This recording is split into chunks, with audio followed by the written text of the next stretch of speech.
I started collecting comic books just as an interest. It was an interest I always had, but I was never really like um, sort of. I don't know. I just never got round to it. My friends collected comic books, but I never really bothered. And but then obviously, like when I started working, I had disposable income, so like you know, it allowed me to start doing it, and then I just started doing it, and I've been doing it ever since.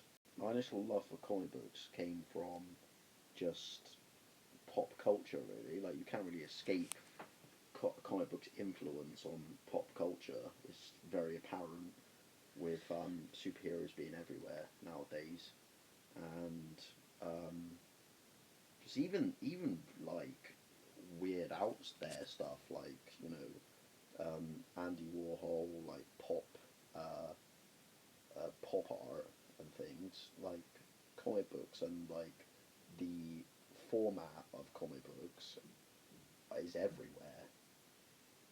Even like in weird out there subgenres like manga and anime and stuff. I would say like my brothers growing up in the 80s and being exposed to all that pop culture that came from comic books at that time, or seeped into comic books later on. Things like Transformers, Thundercats, Ghostbusters, Teenage Mutant Ninja Turtles, all that stuff.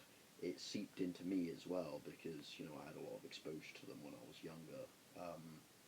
Yeah, so it seeped into me. I developed an interest in those things, and just going forward, I just that interest just developed more and more until I became an adult, and then I started going to the comic book shop and buying my own comic books.